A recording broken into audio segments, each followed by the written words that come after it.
Western कपड्यांमधल्या भूमिका जर असतील तर मला शहरी मुलगा आहे अशा पद्धतीचं विचारलं जातं. इंग्लिश मीडियम फर्स्ट स्टँडर्ड पासून आम्हाला रिमार्क मिळायचा जर आम्ही मराठी किंवा हिंदीमध्ये बोललो तर शाळेत, तर मग मी विचार देखील इंग्लिशमध्ये करते. किंवा कट पण जे म्हणायचे ना ते त्यांच्यातलं कट राहायचं, पण आम्हाला ते त्यांच्यातलं कट राहायचं. हा म्हणजे कट यायचाच नाही. कट यायचंच नाही, आमचं सीन चालू. रोहित सरांबद्दल आपल्या सेटवर तर नाही असं काही बोलणं झालं, कारण तुला जसा अनेक जण- नाही जसा काही मी दिसतोय ह्या फिल्म मध्ये तो तो खूप त्याच्या जागी अत्यंत देखणा आणि असा वगैरे आहे. माझी ब्युटी माझी अशी छान मराठमोळी वेगळी आहे. त्या निमित्ताने मला वडिलांचं एक स्वप्न कुठेतरी थोडंसं जगता आलं की बाबा आपला मुलगा MPSC क्रॅक करून पोस्टिंग आलंय अशा टाईपची भूमिका तरी करतोय. मी सातारची. हा जो मूवी आहे तो विदर्भाचा. सो एक टोन असतो ना, काय रे काय लावलंय, सो माझं अरे का रे खूप यायचं. तर अनिकेत सर अशा समोर बसायचे जेव्हा माझा सीन असायचा, त्याच्याने मला अजून बर्डन यायचं.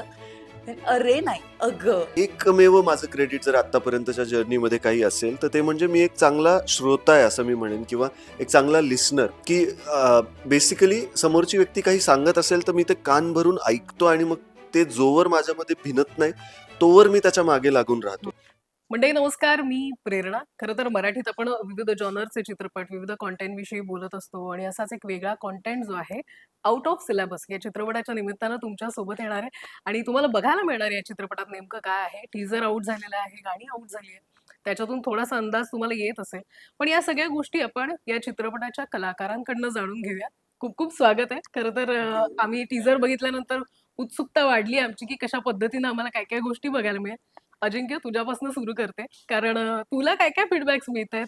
लोक तू काहीतरी वेगळं घेऊन येणार असेल तर विचार करतात की काय असणार आहे आता नवीन. मला खरोखर माझी जेवढी अपेक्षा होती त्यापेक्षा चांगले रिस्पॉन्सेस मिळत आहेत. मला असं वाटलं खूप क्रिटिसाइज करतील. बऱ्याचदा कास्टिंग करण्याच्या वेळेला किंवा जेव्हा पण विचारणा झाली वेगवेगळ्या प्रोजेक्टसाठी, सुदैवाने माझ्या वाट्याला खूप वेगवेगळ्या पद्धतीच्या भूमिका आल्या आहेत, हो. विचारल्या गेल्या आहेत. पण बऱ्याचदा थोडी वेस्टर्न कपड्यांमधल्या भूमिका जर असतील तर मला शहरी मुलगा आहे अशा पद्धतीचं विचारलं जातं. जसं बरोबर. कन्नीबद्दल पण आपण बोलत होतो, तो लंडनचा मुलगा, किंवा काही मालिकांमध्ये पण तो फॉरेनवरून आलाय किंवा शहरातला आहे असं कास्टिंग बऱ्याचदा व्हायचं. सो गावचा ते पण वऱ्हाडी बोलणारा मुलगा आणि हा असा दिसू शकतो असा मुलगा मी वाटेन. हे खरं तर अनिकेतला वाटलं, आमचे रायटर किंवा आमच्या दिग्दर्शकांना वाटलं, आमच्या सुगतजी जे आहेत निर्माते त्यांना वाटले. ह्याच्याबद्दल मला त्यांचे आभार मानायचे आहेत. कारण अशा म्हणजे आसुसलेला असतो एक कलाकार ज्याला वेगवेगळ्या भूमिकांमध्ये प्रयत्न तरी करता यावा. हो. आणि ज्या वेळेला मी मायथो सिरियल करत होतो अगदी पहिली, त्यावेळेला मला लिटरली वॉर्निंग देत होते खूप प्रेमाने काही जवळचे लोक, काही अनुभवी लोक, की एकदा तू मायथो शो जर केलास, प्लस काही बोटावर मोजण्या इतके यशस्वीरित्या मायथो केलेले जे चांगले कलाकार आहेत त्यांची उदाहरणं देऊन वगैरे मला सांगत होते. आणि मला असं होतं की प्रत्येकाची जर्नी वेगळी असते आणि मी बघेन, मी तो चान्स घेईन. नशिबाने त्या मायथो रोल पेक्षा मी असा खूप वेगळा दिसलो आणि दाढी वगैरे वाढवल्यावर तोच मी आहे हे बऱ्याचदा वाटलं नाही. तिथून मला कळलं की नाही, आपण रिस्क घ्यायला हवी आणि आपण मर्ज होऊ शकतो. असा काही सेट रूल नसतो. सो नशिबाने हा रोल माझ्या वाट्याला आल्याबरोबर मला असं होतं की I have to do it. So मी लिटरली एवढं होतं माझं की वऱ्हाडी बोलायचं, एका पर्टिक्युलर रिजनची एक सर्टन पद्धतीची मराठी बोलायची आहे, तर तू मला मदत कर कारण तुम्ही तिथले आहात म्हणून, असं मी म्हणालो. आणि ते मी फॉलो करत गेलो आणि सुदैवाने ते सगळं जसं जुळून आलंय दिसतंय, त्याचं कौतुक मात्र खूप होत आहे. वा. पण तुमच्या सगळ्यांची बॉन्डिंग छान झालेली आम्हाला दिसते. आता प्रमोशनच्या निमित्तानं सगळे एकत्र कोण सगळे घट्ट मित्र झालेले आहेत, कोणाला कोणाचे सिक्रेट्स कळत आहेत, किंवा अजिंक्य सोबतची घट्ट मैत्री कुणाची आहे यापैकी बापरे. झाली? घट्ट मित्रमैत्रिणी तर सगळेच आम्ही झालोच आहोत. इन अँड आउट बऱ्यापैकी एकमेकांना ओळखतोय असं मला वाटतं. शूटिंग जवळजवळ 2 वर्ष आम्ही केलंय, वेगवेगळे शेड्यूल याचे, आणि त्या निमित्ताने काही ना काही निमित्ताने भेटी आमच्या व्हायच्याच. आत्ता प्रमोशन्सच्या दरम्यान अद्वैशी मी अजून कनेक्ट होऊ शकलोय एवढा की मला तिचा ऍक्सेंट पण जरा जरा कळायला लागलाय. सो हे विचारत होते अद्वैचं कसं सुरू आहे इंटरव्ह्यू आणि छान सुरू आहे का. तर मी म्हटलं ती उत्तम, प्रत्येक इंटरव्ह्यू मध्ये वेगवेगळी नव्याने उत्तम ती होत चालली आहे. मराठीचे पण शब्द असे माझे पण घेऊन शब्द बोलते आणि ते छान आहे. अदरवाईज अचानक असं म्हणते की अचानक you have no idea how much pressure I am in आणि असं सगळं. सो पण ती खूप गोड आहे. सो अद्वई मला नव्याने कळतीये. बाकी आमचा शेषपाल असो किंवा अभिजित असो, यांच्या गमती जमतींमुळे सेट आमचा लाईव्हली असायचा. सानिका पण खूप हुशार मुलगी आहे. पण सगळ्यात जास्त मी कनेक्ट होऊ शकतोय तो अनिकेतशी, मला असं वाटतं फ्रॉम डे वन. त्याने मला कन्व्हिन्स केलं लिटरली पहिल्या भेटीत, की योग्य इंटेन्शनने हा मुलगा काहीतरी करू बघतोय आणि खूप हुशार, इन डेप्थ विचार करणारा मुलगा आहे आणि चांगलं कथानक त्याने लिहिलंय, असं मला त्याला पहिल्या भेटीमध्ये वाटलं. आणि मी त्याला म्हणालो होतो की आय एम डुईंग इट एकतर, आणि मी करेन की न करेन, पण प्रमोट करताना मी नक्की असेन ह्या प्रोजेक्टसाठी. वा. आणि तसेच आमचे निर्माते आहेत, तसेच आमचे दिग्दर्शक पण नवीन देशा बोईनाजी म्हणून, जे तेलुगू आहेत, पण खूप समजून उमजून, खूप पेशन्स ठेवून त्यांनी हे पूर्ण चित्रीकरण पार पाडलं आणि मला खूप मजा आली. वा. अद्वैत, आता ज्या पद्धतीनं तुझ्या ऍक्सेंट वगैरे बद्दल बोलतोय अजिंक्य, पण तुला म्हणजे एक एक असतं ना, जेव्हा कोस्टार इतका सपोर्टिव्ह आणि त्याने काम केली बरीच वर्ष, हो. असं असेल तर आपल्याला एक वाटतं की समाधान असतं की आपल्याला कुठे चुकतंय का, किंवा या सगळ्या गोष्टींमध्ये सांभाळून घेणार एखादा असेल. Yes. तर मला वाटतं या चित्रपटाच्या निमित्तानं ते झालंय, आणि हो. अजिंक्यमुळे तुझाही परफॉर्मन्स आणखी Yes. खुलायला तुला मदत झाली. खूप खूप जास्त, म्हणजे राईट फ्रॉम डे वन त्याने कधीच मला असं मी फर्स्ट टाइमर आहे किंवा नवीन आहे, पहिल्यांदाच काम करते, असं काहीच फील नाही होऊ दिलं. आणि जिथे मी चुकते, म्हणजे चुका पण नाही काढण्यापेक्षा, म्हणजे जी ॲडवाईस त्याने दिली ती खूप छान, एकदम चांगल्या प्रकारे, क्रिटिसाइज न करता कन्स्ट्रक्टिव्ह क्रिटिसिझम असं म्हणू शकतो. आणि he is just so humble आणि डाऊन टू अर्थ, की तो असं काही बोलतो तर मला शिकायला खूप आवडतं त्याच्याकडून. आणि त्याच्याकडूनच नाही तर सगळ्यांकडून. म्हणजे सानिका आणि माझी मैत्री इतकी छान झाली, ती गोड, ती माझ्यापेक्षा लहान आहे, पण मला असं माहितीच नव्हतं. शी इज सो ब्रिलियंट, म्हणजे जशी ती बोलते, वागते, स्वतःला कॅरी करते, तिच्याकडून पण खूप शिकायला मिळालं. अभिजित दादा बरोबर माझा वेगळंच बॉन्डिंग आहे, खूप छान गमती जमती चालतात. वा. तर पूर्णच कास्ट खूप सपोर्टिव्ह होती. पण शेषपालबद्दल नाही बोलू. अरे शेष बाजूला बसलाय अगं. आणि शेषपाल सर येत होती ना, मी थांब जरा. तिने एक छोटासा पॉज घेतला.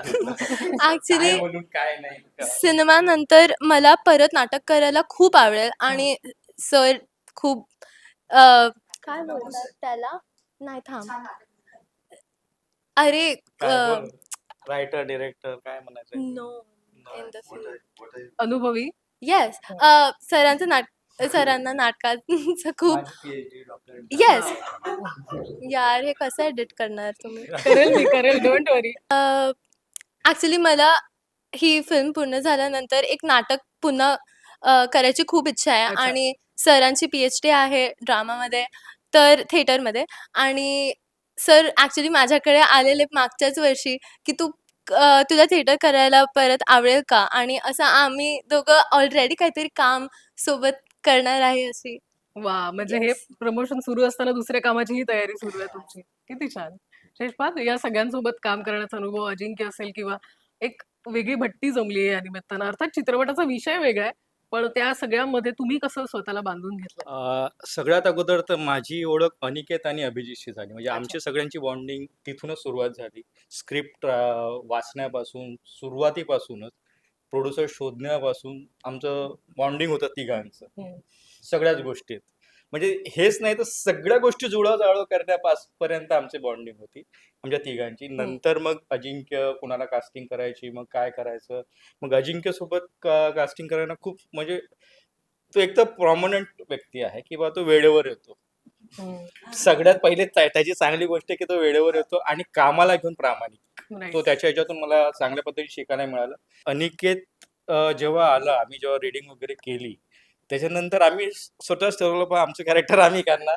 याने ठरवलं की मी हा विक्क्याचा कॅरेक्टर मला आवडलेला आहे, तर मी विक्क्याचा कॅरेक्टर करेल, अच्छा. याला इनोद्याचं कॅरेक्टर. म्हणजे आम्ही अशी बॉन्डिंग केली. मग आम्ही तो प्रपोजल, त्याच्यावर अभ्यास करणं, या सगळ्या गोष्टी. म्हणजे आज- लिहिलेल्या कॅरेक्टर्स तुम्ही स्वतःची हा. कॅरेक्टर्स त्याच्यातनं निवडली. हा आणि हे जेव्हा बॉन्ड इतकं छान होतं ना, मला वाटतं चित्रपटात काम करायला खूप छान मदत होते, जेव्हा तुम्ही कॅरेक्टर ज्या पद्धतीने प्रेझेंट करता वगैरे. तुम्हा सगळ्यांचा अनुभव अभिजित, तू सांग. माझा आता पहिलाच पिक्चर आहे. बट अजिंक्य सरांसोबत जेव्हा आमचं लास्ट शेड्यूल होतं, तेव्हा थोडे म्हणजे माझी हिंमत होती त्यांच्यासोबत गंमत करायची, मजा करण्याची. कारण पहिल्या 2 शेड्यूलमध्ये मी फार मोजकंच बोलायचो त्यांच्यासोबत. कारण की दादाने मला तेच सांगितलं, "तू जसा घरी राहतो इथं अजिबात राहायचं नाही." दरारा होता का अजिंक्यचा? नाही, दरारा नव्हता. बट जो रिस्पेक्ट आहे, सर एवढे सिनियर आहेत. नाही नाही, फिल्म पण ना जराशी कठीण किंवा वेगळ्या विषयाची असल्यामुळे जरा कठीण असायचं तिथे. त्यात आमचे नवीनजी ऐन वेळेला खूप चेंजेस करायचे, लोकेशन चेंज होऊन जायचं किंवा असं, कारण ते खूप आर्टच्या पद्धतीने करायचे. तर मग बरोबर. मला, आणि प्लस त्या दरम्यान मी मालिका करत होतो. सो मालिका करत करत ह्या सिनेमाचं शूट करायला पहिले 1-2 शेड्यूल तर तसेच गेले. सो खूप लिमिटेड टाइम असायचा. मग त्यात कदाचित ते म्हणून टाइमपास नको असा विचार असेल. पण मी असं काही स्वतःहून म्हणालो नाही. नंतर नंतर तर आमची खूपच चांगली बॉन्डिंग. तर ते म्हणजे मी पण मोकळा गेलो, ते पण त्यांना असं वाटलं तर मला मोकळं व्हावं लागेल असं काहीतरी असेल. आणि सीन करताना ते खूप म्हणजे मदत करायचे मला. म्हणजे मला अजिंक्य सर असतील, शेषपाल सर असतील, स्पेशली हिने खूप मदत केली. अच्छा. म्हणजे त्रास पण एवढं तिने भरपूर दिला, पण कॅमेऱ्यावर ऍक्टिंग कशी असतात, टेक्निकल गोष्टी काय असतात, या लोकांनी खूप सपोर्ट केला मला. म्हणजे प्रत्येकाने जाणूच दिलं नाही की मी पहिला पिक्चर करतोय म्हणून. म्हणजे चुका जरी झाल्या असतील माझ्या साईडने, भले ते समोर मला काहीच बोलले नाही, बट मागे बी काय म्हणजे खूप चांगला, माझा तो खूप अनुभव चांगला होता पहिला पिक्चर म्हणून. मी प्रत्येक ठिकाणी बोलतो अजिंक्य सरांसोबत काम करणं म्हणजे माझ्यासाठी ते वर्कशॉपच आहे. ते किती छान. त्यांच्याकडून खूप शिकण्यासारखं आहे. नाही नाही. ठीक आहे मॅडम.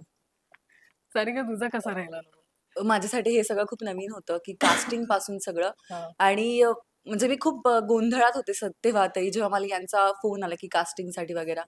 आणि का माहित मी का हो म्हणाले, पण त्यानंतर असं वाटलं की ज्या गोष्टी होतात ना कधी कधी अनावधानाने घडतात त्या खूप चांगल्या असतात. मला नंतर अद्वई भेटली, सो ती इतकी गोड निरागस आहे आणि ती माझ्यापेक्षा लहान म्हणजे मोठी आहे. पण मला असं कधीच जाणवलं नाही की ती माझ्यापेक्षा मोठी आहे म्हणून. म्हणजे ती इव्हन माझं ऐकते किंवा ती मला विचारते. मला असं वाटतं सगळ्यांचंच ऐकते अद्वई, है ना? नाही, ती आहेच तशी गोड आहे. ती सजेशन्स खूप म्हणजे खूप छान वेनी घेते, की ते कॅरी पण करते. आणि याच्याबद्दल सांगायचं तर याच्यामुळे मी फिल्ममध्ये खूप लोकांचा ओरडा खाल्लाय. खूप. म्हणजे डान्ससाठी स्पेशली. म्हणजे एका सीनमध्ये असं होतं, की हा नाचतच नव्हता आणि मी एकटी नाचायचे आणि मी थांबायचे, की आता याला काही अर्थच नाही, मी पुढे स्टेप करेल. तर असं होतं, की हा नाचत नाही, ह्याला नाचव.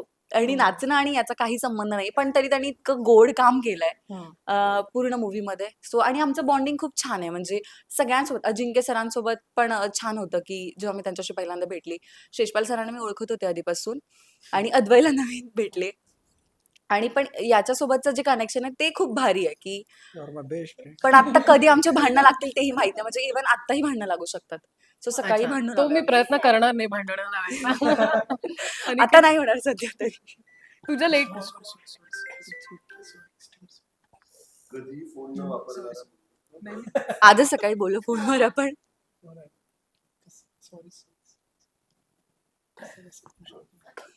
तुझ्या लेखणीतनं यांना ते कॅरेक्टर्स निवडता आले, अर्थात त्या कॅरेक्टर्सची गंमत असेल त्या लेखणीमध्ये, की तसे मजेशीर असणार ते कॅरेक्टर आणि त्यांना त्यांचे त्यांचे की आम्ही हे करू शकू, त्याची डेप्थ असेल किंवा त्या कॅरेक्टरायझेशन जे असेल ते आवडलं असणार आणि ते जाणं. तर तुझा काय थॉट होता त्याच्यावर?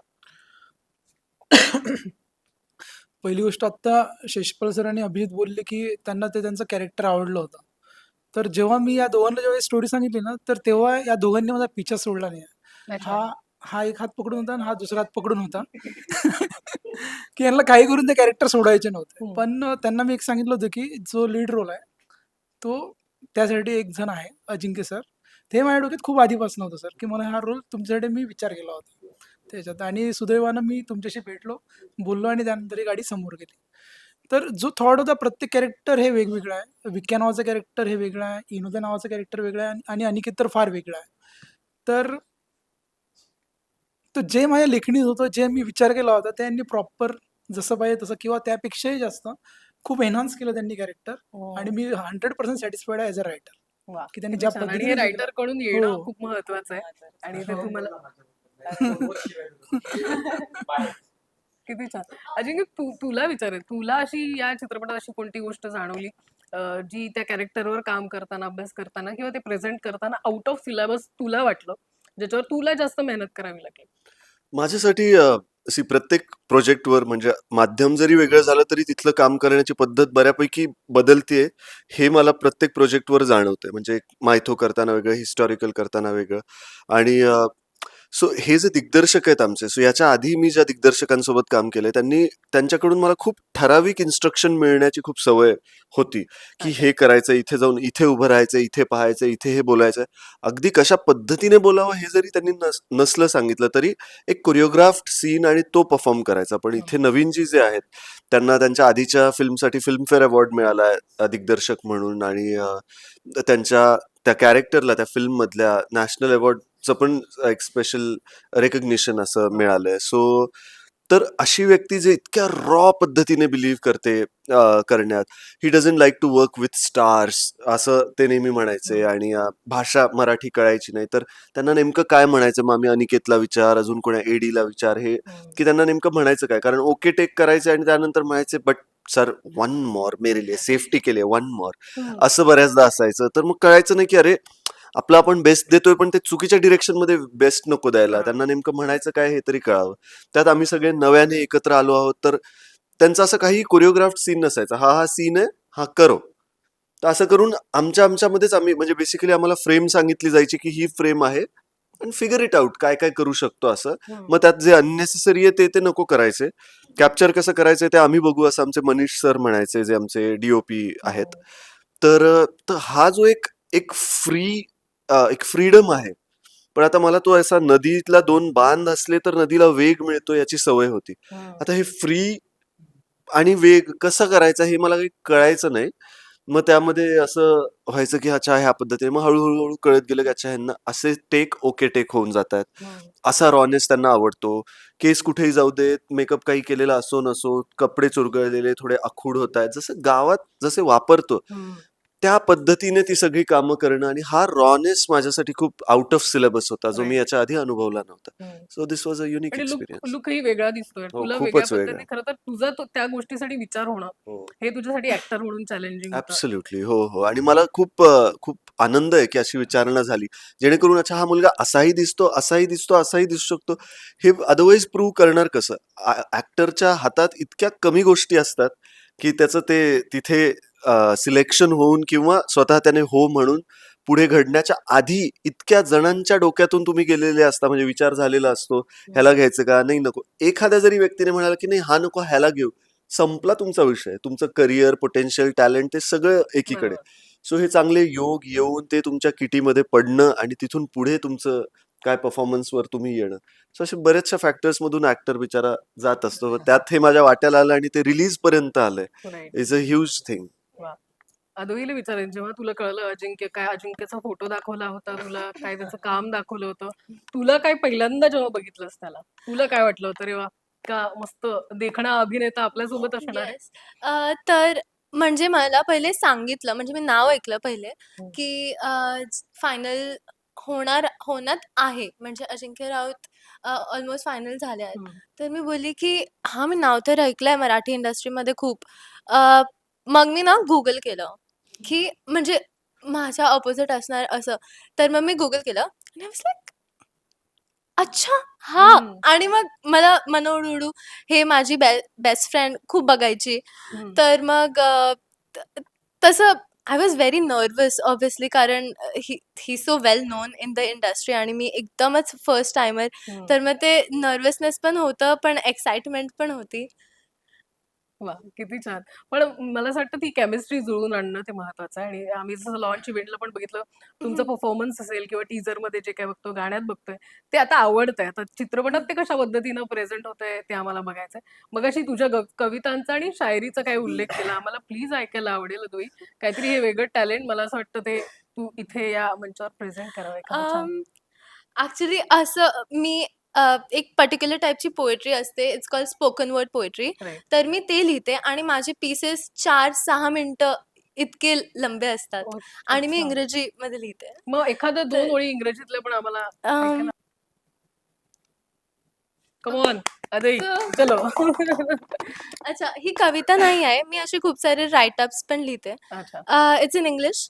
So I see a puddle of water with the evening sun shine on it, and I know that there is a beautiful poem or just a line waiting to be written about it. I click it with my phone camera that's fallen too many times and then forget about it. My iCloud storage has been full since months because of these random snippets of things that just make me feel some type of way. And then I think of all the heartbreaking poems and movies I love, and how I need them to be a little heartbreaking because otherwise my heart doesn't like it. You see, my heart loves breaking. It always has. It always will. My art exists because of the way I feel, and God, I feel so much. I feel so much that I do so little, and this imbalance has kind of ruined my life in the process of processing this behavior. What if I was just meant to feel this way? What if that puddle of water with the sun shining on it took me back to my mother's eyes that glisten as her lip quivers and I see her resilience through the light that still exists inside of her? What then? What if this feeling inside of me is what my content is? What if my art doesn't have to be measured in aesthetics but by the hitch of a breath, the warmth spreading across your chest, a shift in perspective, the knot in your throat, by what it really makes you feel?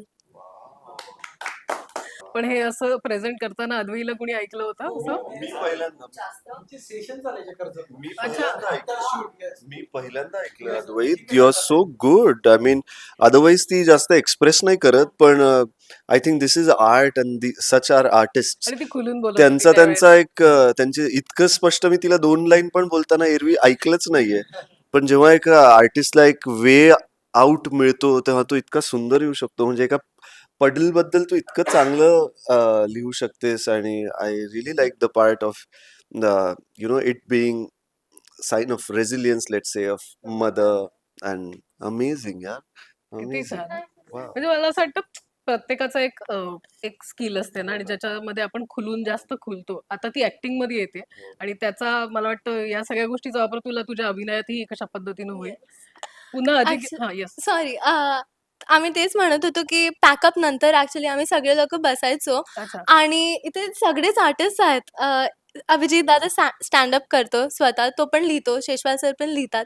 तर we use to like sit in a circle and just perform for किती each छान. Other म्हणजे after तुम्ही छान pack up. Vibe करत होता सेटवर. Yes. म्हणजे जेव्हा आम्ही रात्री भेटायचो ना तिच्याकडे बुक होतं ती म्हणजे इतक्या काय म्हणतात ना इंटेन्शननी ते वाचायची ना म्हणजे इव्हन ती रडते त्या इतकं खोलात जाते ना ती वाचताना. त्याच्यामुळे स्पॉट दादा सेटिंग दादाला भयानक ओरडा मिळालेला आहे बिकॉज म्हणजे आमच्या पिक्चरमध्ये प्राणी पण भरपूर आहेत पण तिला अजिबात आवडत नाही की प्राण्यांना इजा केलेली हा. त्रास दिलेला तिला अजिबात आवडत नाही. म्हणजे ती तुम्ही प्राण्यांना जर असं इतक्या उन्हात तुम्ही बांधून ठेवलंय म्हणजे तुमचा सीन चालतोय यार, पण ते लोक तसेच उभे आहेत, त्यांना काही पाणी मी खूप सगळ्यांवरती सेटवरती बी लाईक नाही त्यांना पहिले पाणी द्या, त्यांना उन्हातून काढा सगळ्यात पहिले. हम्म. सो असं आहे थोडंसं नीट.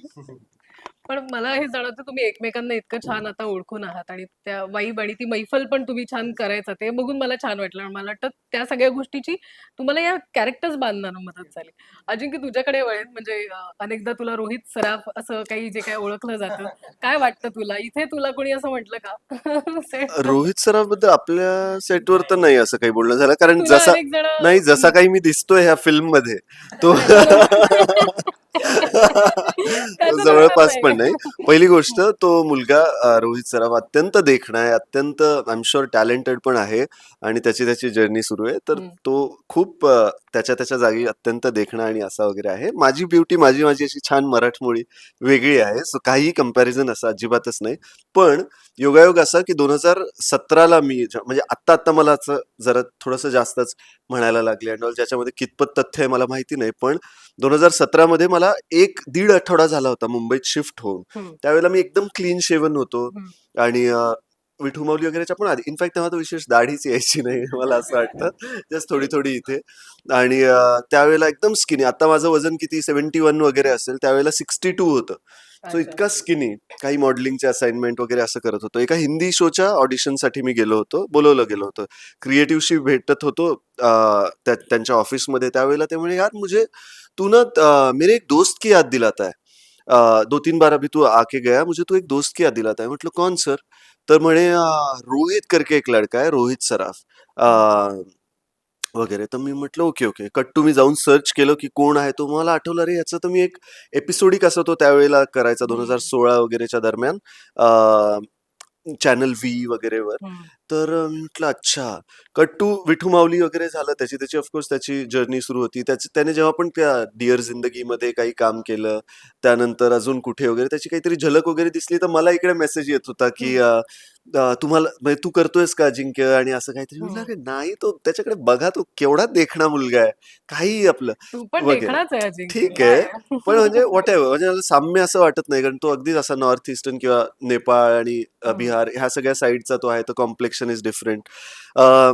मग त्यानंतर मी लॉकडाऊनमध्ये दाढी वगैरे वाढवली, की म्हटलं आता विठू माऊलीपेक्षा वेगळा दिसावा आणि असं. तोही क्लीन शेवन असायचा. नंतर हम्म. त्यानेही दाढी वाढवलेले रोल्स केले योगायोगाने, की म्हटलं जरा मी हम्म. वेगळा दिसावं. म्हटलं मी चुकून हिंदीमध्ये जर गेलो तर मला कोणी सस्ती कॉपी म्हणू नये. मला जाम वाईट वाटेल, की अरे तुम्ही माझं काम बघा आधी, मग मला जज करा, hmm. Something like that.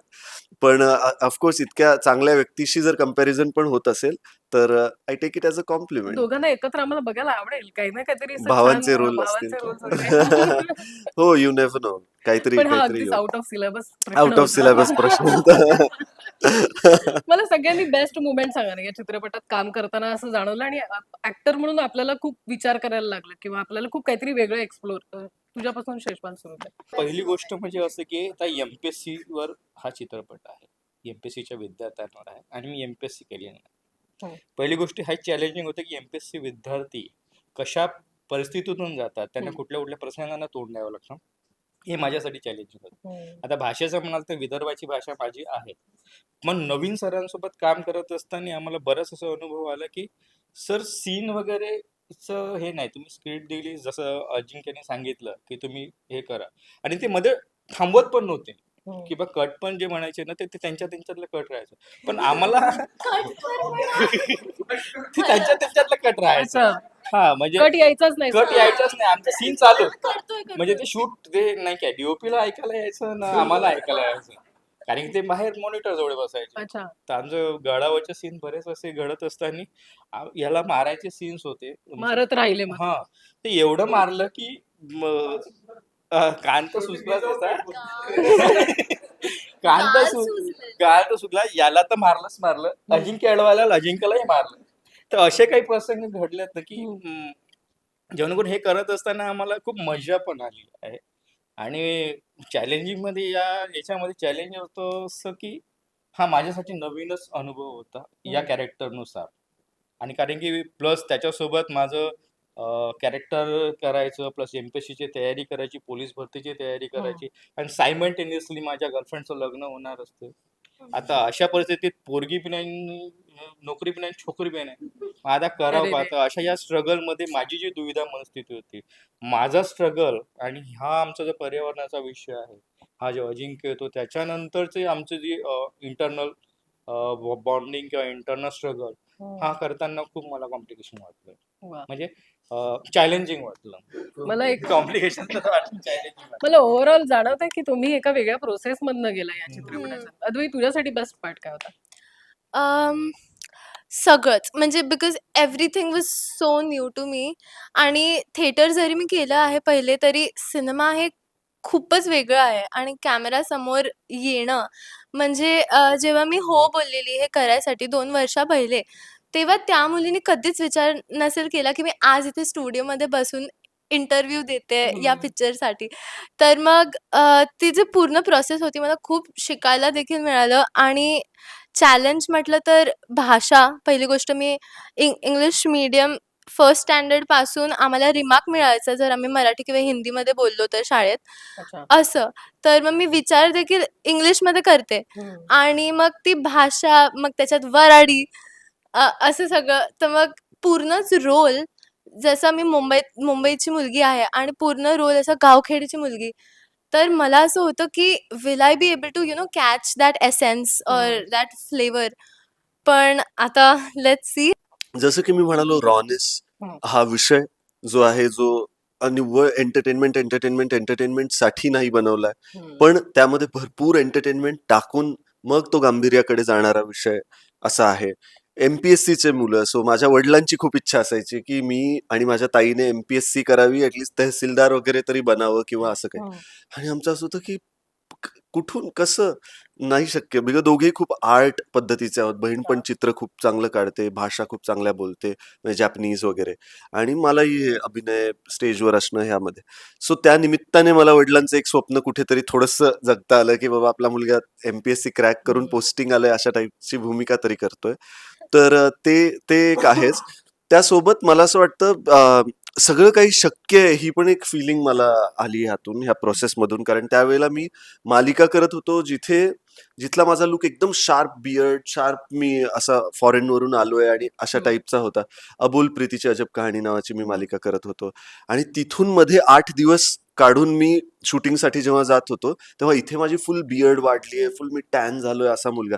So continuity इथेही ब्रेक नाही होऊ द्यायची, तिथेही ब्रेक नाही होऊ द्यायची.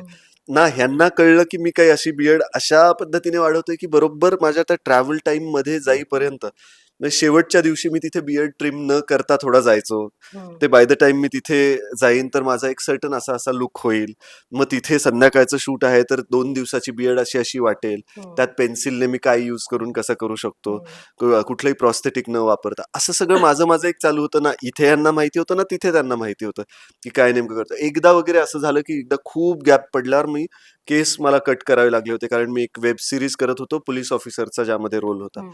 सो तसं सगळं. सो असं सगळं स्ट्रगल किंवा एक प्रकारे चॅलेंजेस येत गोष्टी मी करत गेलो. पण आपला इंटेंट जर राईट असेल तर सगळ्या गोष्टी जुळून येतात आणि बरोबर. सगळं काही शक्य आहे. ही एक फिलिंग आहेच. Apart from it being a raw film, आणि परफॉर्म करायला खूप फ्रीइंग होता एक्सपिरियन्स. तुझ्यासाठी कोणता बेस्ट पार्ट राहिला? बेस्ट पार्ट किंवा चॅलेंजिंग असं म्हणता येईल मला, पहिल्या शेड्यूलचा शेवटचा दिवस होता, जिथे मी अँकरिंग करतोय. आदल्या दिवशी अजिंक्य सर म्हणतात, अभिजित उद्याच्या सीनमध्ये माझा डायलॉग नसल्यासारखाच आहे, सगळं काही तुझ्यावर आहे. आणि त्या सीनमध्ये जवळपास मी मिलिंद शिंदे सरांसोबत करतोय परफॉर्म. तर दुसऱ्या दिवशीपासून मी आदल्या दिवसापासून ते लर्न करतोय, पाठ करतोय, व्हॅनिटीत बसून पाठ करतोय कंटिन्यू. सानिका म्हणते तुझं झालेलं आहे, तू करू नको आता. ती माझ्याजवळ स्क्रिप्ट घेते, आता देत नाही मी तुला. मी बाहेर व्हॅनिटीतून जातोय, झाडाखाली दुसरीकडे पाठ करतोय कंटिन्यू. ती प्रोसेस म्हणजे मला असं वाटतं पहिल्यांदा मी लाईफ टाईममध्ये मिलिंद शिंदे सरांसोबत परफॉर्म करतोय. तो म्हणजे तो सीन किंवा ती प्रोसेस खूप एन्जॉय करता आली, ती चॅलेंजिंग म्हणते. आणि सेकंड पार्ट म्हणजे या पिक्चरमध्ये मी डान्स केला. कारण मी माझ्या घरच्या लग्नात सुद्धा डान्स करत नाही, कारण की मला माहिती आहे त्याच्यानंतरचे फीडबॅक काय असतात. तर बट जसा रिस्पॉन्स हे लोक देतात मी चांगला केलाय, तर ते पण चांगली गोष्ट झाली. असं येस, भयानक भयानक बोलणं खाल्लं, अच्छा. भयानक बोलणे खाल्लेलं. माझ्या डान्समुळे हिला फार बोलणे भेटले. अच्छा. Yes yes yes. सानिका? सानूने भरपूर सांभाळलं मला. असं काही माझ्यासाठी ना हे मजेशीर असं होतं की आपल्याला कुठल्या तरी वेगळ्या साच्यात ठेवणं आणि त्याच्यात आपण काम करणं. म्हणजे जेव्हा मला यांनी फोन केला की आता तुझं कास्टिंग होत आहे, तर त्यांनी मला हे नाही सांगितलं की तुझं कॅरेक्टर काय आहे, तू कशी दिसणार आहेस. त्यांनी मला एवढंच सांगितलं की छान कॅरेक्टर आहे. पण मी जेव्हा सेटवर गेले तेव्हा मला कळालं ओव्हरसाईज कपडे, 2 वेण्या, तो डस्की लुक. आणि मला असं झालं हे काय आहे, म्हणजे मी कसं हो म्हणाले. आणि तेव्हा माझं वजन मी याच्यासाठी 70 किलो केलेलं आणि त्याच्यात मूवी मध्ये जे केलेलं की तेव्हा माझं वजन 70 किलो असेल आणि त्याच्यात ते ओव्हरसाईज कपडे. असं झालेलं आता काय आहे हे. आणि त्यात मी सातारची. हा जो मूवी आहे तो विदर्भाचा. सो एक टोन असतो ना, काय रे काय लावलंय. सो माझं अरे का रे खूप यायचं. तर अनिकेत सर अशा समोर बसायचे जेव्हा माझा सीन असायचा, त्याच्याने मला अजून बर्डन यायचं. तर अरे नाही, अग किंवा मला नाही मले. सो ते खूप जास्त होतं. आणि अभिजित सोबतचा डान्सला घेऊन तर त्याच्यामुळे मी खूप बोलणी खाल्लेत की त्याला डान्स येत नाही म्हणून.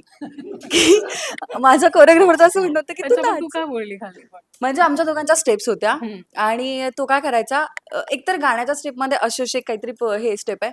तो चालू सीन मध्ये मला विचारायचा आता काय, आता काय, आता काय, चालू सीन मध्ये. आणि मी एवढी डिस्टर्ब व्हायची की आता ही स्टेप आहे.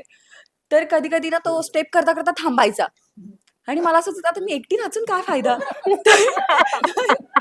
तर मी पण थांबायचे. तर अरे आमच्या बापरे. कोरिओग्राफरचं असं तू उसको सिखा ना, तू उसको इनकरेज. मला असं होतं, काय करू मी याचं. डान्स प्रॅक्टिस आमच्या दोघांची भांडणं झाली. मी तिला रागाच्या भरात बोललो, तू एकटीच कर. स्टुडिओमध्ये मी मला त्याला जमेल म्हटलं की तसं छान करा. करूयात आपण. तर त्याचं असं झालं की माझ्यामुळे तुझा चांगला नाही ना दिसत, तर मी चालू. आणि तो गेला निघून. मला असं झालं, या सगळ्यांना मी काय बोलू. म्हणजे तो असा थोडा, म्हणजे आमच्यात खूप भांडणं होतात, मध्येच काहीतरी होतं. पण खूप सध्या पण समजूतदार आमची आहे. भांडणं झालेलीच आहेत. सकाळीच येताना. Yes, yes. सो पण असं आहे. त्याच्यात ही मैत्री आहे तुमची, त्यामुळे ते त्याची मला मैत्री वाटतं म्हणजे खूपच भारी. जेव्हा एक आपण फॉर्मॅलिटी तरी करतो ऍटलीस्ट, की तुम्ही मला भेटलात किंवा तुम्ही 4 लोकांसमोर आहे. जेव्हा मी व्हॅनिटीमध्ये होते, अद्वई होती. हा खालून आला आणि त्याने विचारलं, "सॅलड हवाय का?" सो आता आम्ही काहीच ब्रेकफास्ट वगैरे केला नव्हता. लंचचा टाईम होता. मी म्हटलं, "हो." तर तो काय म्हणे माहितीये, "हे फक्त मॅडमसाठी आहे." मला असं झालं, ऍटलीस्ट फॉर्मॅलिटी तरी कर, की कोणीतरी आहे तिथे सेटवर किंवा व्हॅनिटीमध्ये. हम्म. आणि तो कट्टून निघून हे काय फालतूपणा. पण ऍटलीस्ट फॉर्मॅलिटी पण नाही केली त्यांनी. मला असं झालं, काहीच माणूस आणि याच्याशी तर मला बोलायचंच नाही. पण आपण म्हणतो ना, ज्या गोष्टी नाही म्हणतात त्या गोष्टी होत जातात. सो त्याच्यासोबत छान मैत्री झाली आहे माझी. मजेशीर आहे हे सगळं.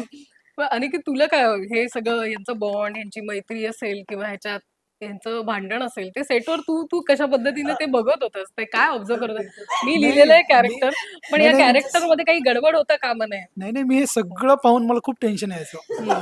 की या सगळ्यांचे भांडणं आहेत, स्पेशली या दोघांचे भांडणं व्हायचे किंवा माझे कोणाशी तरी भांडणं व्हायचे, तर मी ते दाखवू नव्हतो शकत. शेवटी सीन जाऊन तर मला सांगायचं होतं या दोघांना किंवा या प्रत्येकाला. तर मला तो सगळं कंट्रोल ठेवून यांच्याशी सगळं ते समन्वय साधून आणि प्रत्येक सीनसाठी तयार करणं हे माझ्यासाठी खूप चॅलेंज होतं. आणि दुसरी गोष्ट म्हणजे ही पश्चिम महाराष्ट्रातली आहे. ही मध्ये चालते की म्हणायची डायलॉगमध्ये. मग मी तिला सांगायचं पश्चिम महाराष्ट्रातून विदर्भात आहे. तर असे खूप साऱ्या गोष्टी व्हायच्यात सेटवर. हो. वा. अजिंक्य, पण या सगळ्या भाषेचा लहेजा तू वेगवेगळ्या पद्धतीनं, म्हणजे सोशल मीडियाचा अजिंक्य एक वेगळा, तिथे पण कधीतरी जसं ही म्हणतो तशी इंग्लिश फ्लुएन्सी ते पण आम्ही बघतो. आणि आतापर्यंत केलेल्या भूमिकांमध्ये तू स्वतःवर काम करतोयस का? म्हणजे विविध कामं करता करता हो. तुला काहीतरी रोल येईल, पण तो रोल येण्याआधी आपण काहीतरी तयार राहणं, तसं तू स्वतः रेफरन्स घेतोय का? ऑन द जॉब ट्रेनिंगच करत आलोय मी आत्तापर्यंत. म्हणजे जे काही, कारण माझ्या दुर्दैवाने मला खूप अशी ट्रेनिंग किंवा वर्कशॉप किंवा स्टेजवर काम नाही करता आलंय अजून. मला विजय केंकरे सरांनी विचारणा केली होती किंवा अजून 1-2 जे नावाजलेली व्यक्ती आहेत. आणि पण त्यावेळेला माझ्या कमिटमेंट नेमक्या अशा होत्या आणि त्यांना एक विशिष्ट 1-2 महिने सरावासाठी वगैरे हवे होते आणि मला ते करता नाही आलं. सो ती एक खंत आहेच, ज्यातून खूप सारं शिकता येतं. पण माझ्या सुदैवाने मला काही दिग्दर्शक, म्हणजे सगळेच दिग्दर्शक आणि अशा टीम मिळाल्या ज्यांच्याकडून मला डिटेल्ड गोष्टी कळल्या आहेत किंवा खूप मदत मिळाली आहे. सो कोरीपाटी होऊन जाणं हे एक माझं काय जर क्रेडिट असेल तर ते, की बाबा मागे जे केले ते केले. आपण नवखे आहोत, कारण ह्या प्रोजेक्टसाठी, ह्या पात्रासाठी तर नवखेच आहोत ना, हे तर पहिल्यांदा करतोय. सो ते एक आहे. प्लस एखादं लहान मूल कसं परफॉर्म करतं, की ते स्वतःला शिक्षक म्हणतं आणि असं बेडरूममध्ये किंवा कुठे असं सांगायला लागतं, की ते टीचर असल्यासारखंच. त्याच्यामध्ये ते कन्व्हिन्स्ड असतं. सो तसा मी कन्व्हिन्स्ड नक्की असतो. जोवर मी नाहीये तोवर मग मी होत नाही. मग त्यासाठी मग मी खूप डोकं खाईल, खूपदा विचारेल, की नेमकं काय हे तू एकदा म्हणून दाखव. अनिकेतची मला खूप मदत झाली ह्या पर्टिक्युलर कॅरेक्टरसाठी. आणि एकमेव माझं क्रेडिट जर आत्तापर्यंतच्या जर्नीमध्ये काही असेल, तर ते म्हणजे मी एक चांगला श्रोता आहे असं मी म्हणेन किंवा एक चांगला लिसनर, की बेसिकली समोरची व्यक्ती काही सांगत असेल तर मी ते कान भरून ऐकतो आणि मग ते जोवर माझ्यामध्ये भिनत नाही तोवर मी त्याच्या मागे लागून राहतो. सो हे एक क्रेडिट आहेच, कारण म्हणजे अगदी मदर टंग इन्फ्लुएन्स सुटता सुटत नाही जिथून आपण असतो तिथला. परभणीची जी माझी भाषा होती मराठवाड्याची, आणि सुंदर भाषा ऑफकोर्स जी मी लहानपणापासून बोलत आलोय, अजूनही घरी बोलताना मी बोलतो त्या पद्धतीने. पण ते सोडून हे प्रमाण भाषा शिकण्याचा जो अट्टहास होता, स्पेशली बिकॉज एरवी मी भांडत राहिलो असतो की काय प्रॉब्लेम आहे ह्याच्यामध्ये पण. हा मुलगा मॉडर्न नसतो का? अशी अशी गावची भाषा बोलणारा मुलाचे मॉडर्न विचार नसतात का? मॉडर्न व्यक्ती विचारांनी होतो, बोलण्याच्या पद्धतीने नाही वगैरे. पण नेमकं मी केली देवाची भूमिका म्हणून तिथे तर मला पर्यायच नव्हता. तिथे भलेही तो साध्या भोळ्यांचा देव आहे, आपला विठोबा आहे, पण तरी असं होतं की श्रीकृष्ण विठ्ठल एका प्रमाण भाषेत बोलेल. सो ते जे बदल घडवून आणणं किंवा त्यासाठी मनापासून प्रयत्न करणं हे मी नक्की करतो. सो त्यामध्ये मला यांची मदत झाली आणि त्यानुसार ते घडत गेलं. सो सो कोणीतरी करून घेतंय, पण त्यामध्ये मी माझं बेस्ट नक्की देतो. सगळ्यांनी एकमेकांचे गुण घेतलेत. ही जी हो. पोएम असेल किंवा एखाद्याचा स्टँडअप असेल किंवा अजिंक्य ज्या पद्धतीने स्वतःला प्रेझेंट करतो ते असेल, या सगळ्याच गोष्टी, तुमच्या सगळ्यांची मैत्री या चित्रपटानंतरही छान कायम राहू देत. आणि चित्रपटासाठी खूप खूप शुभेच्छा. थँक्यू. थँक्यू.